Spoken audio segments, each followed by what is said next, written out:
नमस्कार आदाब, आप देख रहे हैं ऑनलाइन न्यूज इंडिया। आपके साथ मैं हूं मोहम्मद अफजल आलम। एक पुरानी कहावत तो आपने सुनी होगी, जो दूसरों के लिए गड्ढा खोदता है वो खुद उसमें जा गिरता है।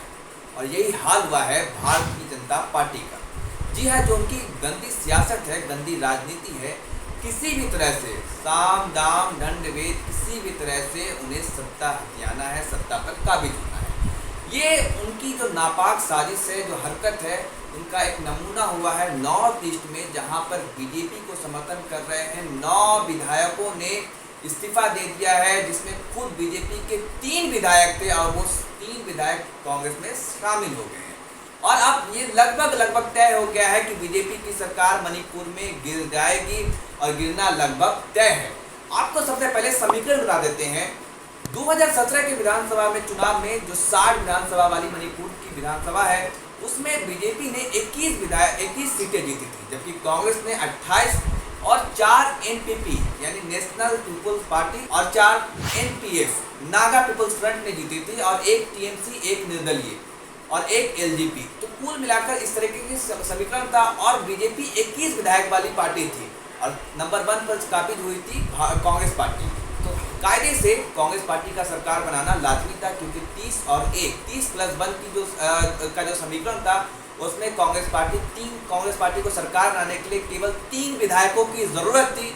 लेकिन भारतीय जनता पार्टी ने चाल चलकर सत्ता पर काबिज हो गई। ये हम सभी जानते आए हैं कि किस तरह से भारतीय जनता पार्टी ऑपरेशन कमल चलाती है और सरकार गिरा देती है।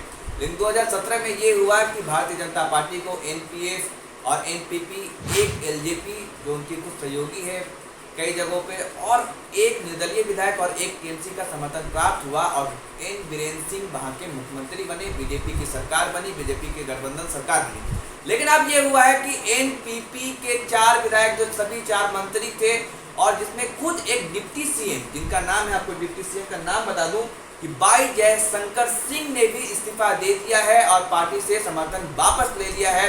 और ये लगभग तय हो गया है कि आप एन बीरेन्द्र सिंह का सत्ता से बाहर जाना तय है।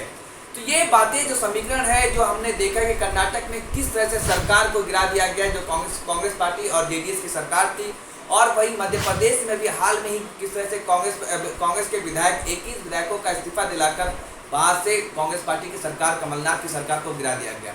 और गुजरात में भी अभी विधायकों की खरीद फरोख्त चल रही है। तो ऐसी समीकरण हम देखते आ रहे हैं। ये नई राजनीति और नई रणनीति का जो जन्म हुआ है, नई संस्कृति का।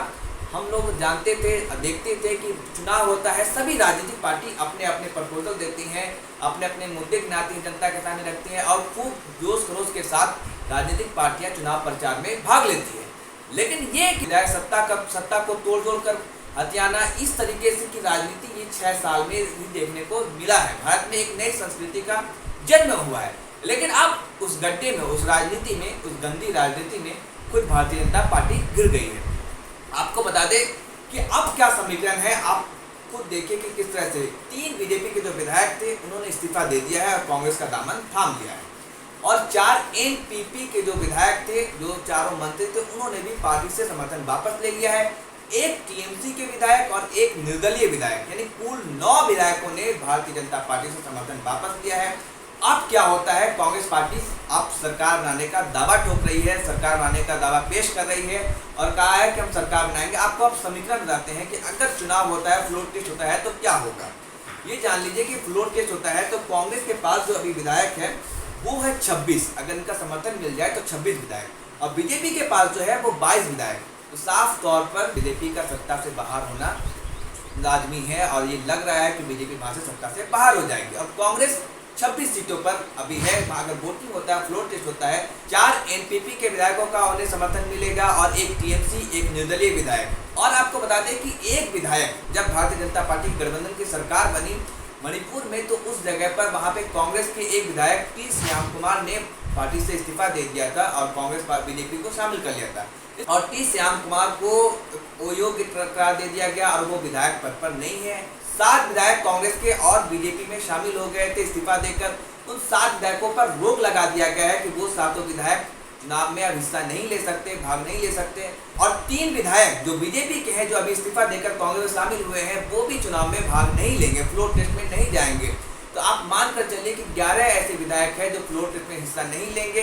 तो कुल मिलाकर जो वोटिंग होगी उसमें 26 विधायक कांग्रेस के हैं और 22 विधायक बीजेपी के हैं। अब लगभग ये तय हो गया है कि बीजेपी की सरकार, एन बीरेन सिंह की सरकार गिरेगी और कांग्रेस की सरकार, कांग्रेस वहां पर वापसी कर सकती है।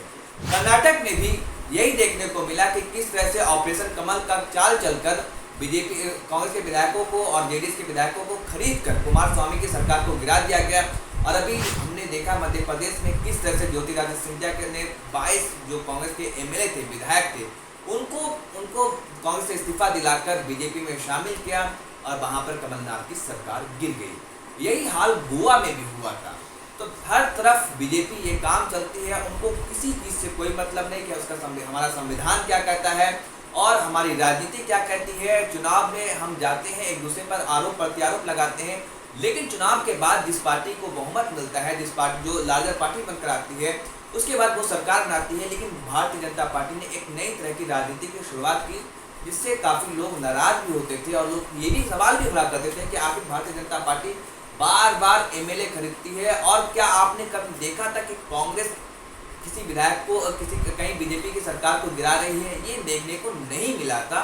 लेकिन ये 6 साल में पहली बार ऐसा हो रहा है कि पहली बार मणिपुर में बीजेपी की सरकार गिर रही है और ये बीजेपी के विधायक इस्तीफा देकर कांग्रेस की सरकार में शामिल हो रहे हैं, कांग्रेस में जा रहे हैं। ये जो दल बदल है, इसको रोकने के लिए राजीव गांधी ने एक कानून लाया। अब कानून में जो लाया गया एंटी डिफेक्शन लॉ, इसके तहत ये बताया गया कि अगर कोई विधायक जो सत्ता छोड़कर, जो अपनी पार्टी है, उस पार्टी जिस पार्टी से वो चुनाव जीत कर आए हैं, वो दूसरी पार्टी में शामिल होना चाहते हैं, तो उसके लिए क्या करना होगा।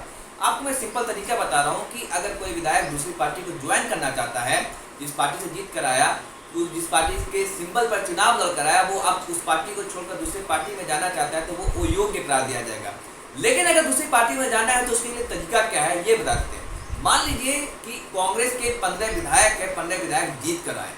अब उस 15 विधायक में अगर दूसरी पार्टी में जाना है, उन्हें विधायक भी रहना है, तो क्या करना होगा? 15 में 2/3 यानी कि 10 विधायकों को छोड़ना होगा पार्टी। तब वो 10 विधायक वो जो है विधायक वो योग्य नहीं करार दिए जाएंगे, वो विधायक पद पर रहेंगे। लेकिन हुआ क्या है, आप देखें कि 28 विधायक कांग्रेस के जीत कर आए थे मणिपुर में। सबसे पहले टी श्याम कुमार, एक विधायक ने इस्तीफा दिया, जिनको कांग्रेस ने सुप्रीम कोर्ट तक घोषित कर ले गई और वो योग्य करार दिए गए। उनका विधायक पद, जो विधायिका था, जो एमएलए थे, वो खत्म हो गया। और इसी तरह के फिर 7 विधायकों ने इस्तीफा दिया। वो भी उन पर भी सुप्रीम कोर्ट अभी रोक लगाए हुए कि वो विधानसभा नहीं जा सकते और उनको बताना पड़ेगा कि क्यों उन्होंने इस्तीफा दिया। अगर दूसरी पार्टी को वो ज्वाइन करते हैं तो वो योग्य करार दिए जाएंगे। तो ये इस तरीके की समीकरण होता है। लेकिन अब यहाँ पे नई राजनीति की बीजेपी ने शुरुआत जो की, नई परंपरा की जो बीजेपी ने शुरुआत किया, वो क्या क्या है कि बीजेपी आप विधायकों को इस्तीफा ही दिलवा देती है डायरेक्ट, कहीं दल बदल का कोई काम ही नहीं, आप सीधा इस्तीफा दे दो और फिर चुनाव होता है। लगता है ऐसा शायद कि बीजेपी इतना पैसा विधायकों को दे देती है कि आप पैसा ले लो और विधायकी का सपना छोड़ो और फिर आप चुनाव लड़ करके आओ। अगर आप विधायक बन गए तो ठीक है, नहीं तो कोई बात नहीं। तो वो बीजेपी के विधायक, जो कांग्रेस के जो विधायक होते हैं, जो अन्य पार्टी के जो विधायक होते हैं, वो पैसा देखकर उन्हें लगता है कि इतना पैसा बीजेपी दे देती है कि हम विधायक रह के भी इतना पैसा नहीं कमा पाएंगे। इस वजह से वो सत्ता से इसलिए वो विधायक पद से इस्तीफा दे देते हैं। तो ये एक नई शुरुआत हुई थी, नई परंपरा की शुरुआत हुई थी, जो जिसे लेकर पूरी भारतीय राजनीति में जितनी भी राजनीतिक दल थे, उनके अंदर एक डर और भय था कि आखिर भारतीय जनता पार्टी इतना पैसा लाती कहाँ है। लेकिन अब कांग्रेस ने भी शायद चाल चला है और एक नया तजुर्बा उन्होंने भी निकाला कि 3 बीजेपी के जो विधायक है वो खुद अपनी पार्टी से इस्तीफा देकर कांग्रेस पार्टी में शामिल हो गए हैं। वहीं एनपीपी के यानी नेशनल पीपुल्स पार्टी के 4 विधायक ने भी बीजेपी से समर्थन वापस ले लिया है और एक टीएमसी के और एक निर्दलीय विधायक ने भी पार्टी से अपना समर्थन वापस ले लिया है, जो बीजेपी की जो सरकार थी। तो अब लगभग ये तय नजर आ रहा है कि वहां पर कांग्रेस की सरकार बनती दिख रही है और बीजेपी की सरकार जो बीजेपी गठबंधन की सरकार थी और एन बीरेन सिंह वहां के मुख्यमंत्री थे, उनका बाहर जाना, सत्ता से उतरना लगभग तय है। इसीलिए हमने आपको शुरू में ही कहा था, वीडियो के शुरुआत में ही, कि जो दूसरों के लिए गड्ढा खोदता है वो खुद उस गड्ढे में जा गिरता है। और ऐसा ही बीजेपी के साथ हुआ है और एक राज्य से, नॉर्थ ईस्ट के एक राज्य से, मणिपुर से उसके हाथ से सत्ता जाती हुई दिख रही है और ये लगभग तय हो चुका है और वहां पर अब कांग्रेस की सरकार वापस आने जा रही है। धन्यवाद।